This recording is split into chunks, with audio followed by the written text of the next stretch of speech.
ದೇಶದ ಎಲ್ಲ ಸಮುದಾಯದ ಮಕ್ಕಳು, ನಮ್ಮ ಭಾರತ ದೇಶದ ಮಕ್ಕಳು. ಆದರೆ ಬಿಜೆಪಿಯ ಮನವಾದಿ ಪಕ್ಷ ಜಾತೀಯತೆ ಮಾಡಿಕೊಳ್ಳುತ್ತಾ ಇಡೀ ದೇಶದ ಪ್ರಾಮಾಣಿಕ ವ್ಯವಸ್ಥೆಯನ್ನೇ ಹಾಳು ಮಾಡುತ್ತಾ ನಡೆದಿದೆ. ವಿದ್ಯಾರ್ಥಿಗಳು ನೀಟ್ ಪರೀಕ್ಷೆ ಹಗರನ್ನ ತಡೆಗಟ್ಟಬೇಕು, ನಮಗೆ ಸರಿಯಾದಂತ ನ್ಯಾಯ ಒದಗಿಸಬೇಕು ಅಂತ ಹೇಳಿ ಜಂತರ್ ಮಂತರದಲ್ಲಿ ಹೋರಾಟಕ್ಕೆ ಕುಳಿತರೆ ಅಲ್ಲಿ ಕೆಳ ಜಾತಿಯ ಕೆಳ ಸಮುದಾಯದ ಇವರು ವಿದ್ಯಾರ್ಥಿಗಳು ಅಂತೇಳಿ ಹೋರಾಟ ಕೂತಾರಂತೇಳಿ ಹುಲಿಗಟ್ಟ ಮನವಾದಿ ಪ್ರಧಾನಮಂತ್ರಿಯವರು, ಶಿಕ್ಷಣ ಸಚಿವರು ಅವರ ಮಾತಿಗೆ ಮನ್ನಣೆ ನೀಡದೆ 20-25 ದಿವಸವರೆಗೂ ಅವರು ಹೋರಾಟ ಕೂತರು ಕೂಡ ಇವ್ರದೇನು ಹೇಳತ್ತೇಳಿ ಅವ್ರ ಮನಸ್ಥಿತಿಯನ್ನ ಅರ್ಥ ಮಾಡಿಕೊಳ್ಳದ ಬಂಡ ಇವ್ರೇನೋ ಒಂದು ಹೊಲಸು ಸರ್ಕಾರ ಇವ್ರೇನ ಸಬ್ಕಾ ಸಾಥ್ ಸಬ್ಕಾ ವಿಕಾಸ್ ಅಂತೇಳಿ ಏನ ರಾಜಕೀಯ ಮಾಡ್ಲಿಕ್ಕೆ ಇವ್ರೇನು ಬಿಜೆಪಿ ಸರ್ಕಾರ ಬಂತು 2014ರಲ್ಲಿ ಏನೋ ಒಂದು ಒಳ್ಳೆ ಕೆಲಸ ಮಾಡ್ತಾರೆ, ಭ್ರಷ್ಟಾಚಾರವನ್ನು ಸಂಪೂರ್ಣ ಮುಕ್ತ ಮಾಡ್ತಾರೆ, ನಮ್ಮ ದೇಶಕ್ಕೆ ಒಂದು ಒಳ್ಳೆ ಆಡಳಿತ ಕೊಡ್ತಾರೆ ಅಂತ ಹೇಳಿ ಎಲ್ಲ ಸಮುದಾಯದ ನಾಗರಿಕ ಸಮಾಜ ಪ್ರತಿಯೊಬ್ಬರು ಮತ ಹಾಕಿದ್ದಾರೆ. ನಮ್ಮ ಪ್ರಧಾನಮಂತ್ರಿಗಳು ಇವರೇ ಸನ್ಮಾನ್ಯ ನರೇಂದ್ರ ಮೋದಿಯವರೇ ಆಗಬೇಕು ನಮ್ಮ ಪ್ರಧಾನಮಂತ್ರಿಗಳು ಅಂತ ಹೇಳಿ ಜಾತಿ ಕುಲ ಗೋತ್ರ ಧರ್ಮ ನೋಡದೆ ಅವ್ರಿಗೆ ಮತ ಹಾಕಿ ಆರಿಸ್ತಂದಿತ್ತು.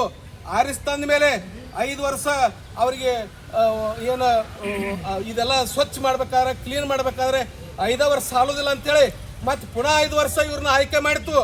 ಇಲ್ಲ ಇವ್ರಿಗೆ ಸುಧಾರಣೆ ತರಬೇಕಾದ್ರೆ ಇನ್ನೂ 5 ವರ್ಷ ಬೇಕು ಅಂತೇಳಿ ನಾವು ತಿಳ್ಕೊಂಡಿದ್ದೀವಿ. ಅವ್ರ ಮನಸ್ಥಿತಿನೇ ಬೇರೆ ಇದೆ.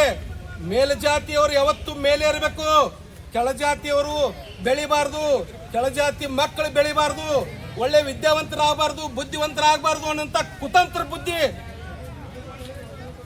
ಏನು ಬಿಜೆಪಿ ಸರ್ಕಾರದ ಏನು ಇವರು ಆಟ ಹೊಡಿದ್ದಾರೆ, ನೀವೇ ಪ್ರತಿಯೊಬ್ಬರಿಗೆ ಕಲಿಸ್ಕೊಡ್ತಾ ಇದ್ದೀರಿ. ನಮ್ಮ ಭಾರತ ದೇಶ ಎಲ್ಲ ಸಮುದಾಯದ ಮಕ್ಕಳು ಉನ್ನತ ಶಿಕ್ಷಣ ಪಡೆದು ನಮ್ಮ ಭಾರತ ದೇಶ ಏಳಿಗೆ ಆಗಬೇಕು ಅನ್ನೋಂಥ ಒಂದು ಭಾವನೆ ಇಟ್ಟುಕೊಂಡು ಎಲ್ಲ ಮಕ್ಕಳು ಯಾವ ಜಾತಿ ಕುಲ ಗೋತ್ರ ಇರಲಾರ್ದ ಎಕ್ದಮ್ ಕ್ಲೀನ್ ಆಗಿ ಸಾಲಿ ಕಲಿಯಕ್ಕಿರ್ತಾರೆ. ಅವ್ರಿಗೆಲ್ಲ ಎಂಥ ಹೊಲಸು ಬೀಜ ಬಿತ್ತಾ ಇದ್ದೀರಿ ಅಂದ್ರೆ ಅಧರ್ಮ ಅಸತ್ಯ ಸುಳ್ಳಿನ ಬೀಜ ಬಿತ್ತಿ ಪ್ರತಿ ಇಡೀ ದೇಶಾದ್ಯಂತ ಎಲ್ಲ ಹೊಲಸು ಬೀಜನೇ ಎಲ್ಲ ಉರಿಸಿ ಅದೇ ಎಲ್ಲರೂ ಅನ್ನ ತಿನ್ನೋಂಗ ಆಗ್ಬಿಟ್ಟದ. ಅದು ಹೋಗ್ಬೇಕಾದ್ರ ಪ್ರಾಮಾಣಿಕತೆ ಬರ್ಬೇಕಲ್ಲ, ಸ್ವಲ್ಪರೇ ಸತ್ಯತನ ಬರ್ಬೇಕಲ್ಲ, ನಿಯತ್ ಬರ್ಬೇಕಲ್ಲ. ಅದು ಒಬ್ಬರಲ್ಲಿ ಇಲ್ಲ. 20-25 ದಿವಸ ಆದ್ರೂ ಅವ್ರಿಗೆ ಕೆರಳಿಸಿದ್ರಿ. ಅವರೆಲ್ಲ ಅಂಜು ಹೋಗ್ತಾರ ತಿಳ್ಕೊಂಡಾರ, ಅವ್ರು ಅಂಜು ಹೋಗ್ತಾ ಇಲ್ಲ. ಅವ್ರ ಪಾಲಕರು ಬೆನ್ನತ್ತಿದ್ದಾರೆ. ನಾವು ಕೂಡ ನಾವು ಮಕ್ಕಳಿಗೆ ಸಪೋರ್ಟ್ ಆಗಿ ಎಲ್ಲ ಸಮುದಾಯದ ಸಾರ್ವಜನಿಕರು ನಿಮ್ಮ ನೀಚತನ, ನಿಮ್ಮ ಬಂಡತನ, ನಿಮ್ಮ ಏನು ಕುಲಿಗಟ್ಟತನ ಏನಿದೆಯಲ್ಲ ಅದನ್ನು ಮಣ್ಣು ಮುಗಿಸಲಾಗಿ ಎಲ್ಲರೂ ತಯಾರಾಗಿದ್ದಾರೆ. ನೀವು ಪರಿವರ್ತನೆ ಆಗಿ ಸತ್ಯದ ಆಡಳಿತಕ್ಕೆ ಪ್ರಾಮಾಣಿಕವಾಗಿ ನಿಯತ್ತಾಗಿ ಆ ಸೀದಾ ಏನು ಶಿಕ್ಷಣ ಸಚಿವರಿದ್ದಾರಲ್ಲ ಅವ್ರು ರಾಜೀನಾಮೆ ಕೊಡಬೇಕು. ಬೇಕಂದ್ರೆ ನೀವೇ ರಾಜೀನಾಮೆ ಕೊಟ್ಟರು ಅಡ್ಡಿಲ್ಲ, ನೀವು ನಿಮ್ಮಲ್ಲಿ ಅರ್ಹತೆ ಉಳಿದಿಲ್ಲ. 20 ದಿವಸ ಆದ್ರೂ ಒಂದು ಮಾತು ಮಾತಾಡಿಲ್ಲ. ಇನ್ನೆಲ್ಲ ಅರಾಜಕತೆ ಹಾಕದ ಇಡೀ ದೇಶಾದ್ಯಂತ ಇನ್ನು ದೊಡ್ಡ ಆಕ್ರೋಶ ಹೇಳ್ತೇಳಿ ನಿನ್ನೊಂದು ಬರೀ ಒಂದು ಮಾತು ಮಾತಾಡಿದ್ರಿ. ನಿಮ್ಮಲ್ಲಿ ಮಾನವೀಯತೆ ಮನುಷ್ಯತ್ವಿದ್ರೆ ಸೀದಾ ನೀವು ರಾಜೀನಾಮೆ ಕೊಡಬೇಕು. ಬಿಜೆಪಿ ಸರ್ಕಾರ ನಮ್ಮ ದೇಶಕ್ಕೆ ಏಳಿಗೆಗಾಗಿಲ್ಲ, ಇದು ಬರೀ ಮನವಾದಿ ಹುಲಿಗಟ್ಟು ಸರ್ಕಾರ ಅಂತೇಳಿ ಇಡೀ ಜಗಜ್ಜಾಹೀರಾಗ್ತಾ ಇದೆ. ಇನ್ನು ನಾವು ಸುಮ್ಮನೆ ಕೊಡೋದಿಲ್ಲ. ನಮಗೇನು ಯಾವ ಜಾತಿ ಸಂಬಂಧ ಇಲ್ಲ, ಯಾವ ಪಕ್ಷ ಸಂಬಂಧ ಇಲ್ಲ. ನಮಗೆ ಬೇಕಾಗಿದ್ದು ಭಾರತ ದೇಶದ ಎಲ್ಲ ಸಮುದಾಯದ ಮಕ್ಕಳು ಎಲ್ಲರೂ ಸಹೋದರಗತೆ ಬದುಕಬೇಕಾಗ್ಯದ. ಒಳ್ಳೆ ಸಂಸ್ಕಾರವಂತ ಸಮಾಜ ನಿರ್ಮಾಣ ಆಗಬೇಕಾಗ್ಯದ. ಒಳ್ಳೆ ಮಕ್ಕಳು ಒಳ್ಳೆತನ ಬೆಳೆಸಬೇಕಾಗ್ಯದ. ಎಲ್ಲಿ ಬೇಕಾದ್ರೆ ಅಕ್ರಮ ಅವ್ಯವಹಾರಗಳು, ಎಲ್ಲಿ ಬೇಕಾದ್ರೆ ಭ್ರಷ್ಟಾಚಾರ, ಮನುಷ್ಯತ್ವ ಇರಬೇಕಲ್ಲ. ಪ್ರತಿಯೊಬ್ಬರು ಸಾಕಷ್ಟು ತೆರಿಗೆ ಕಟ್ತಾ ಇದ್ದೀವಿ.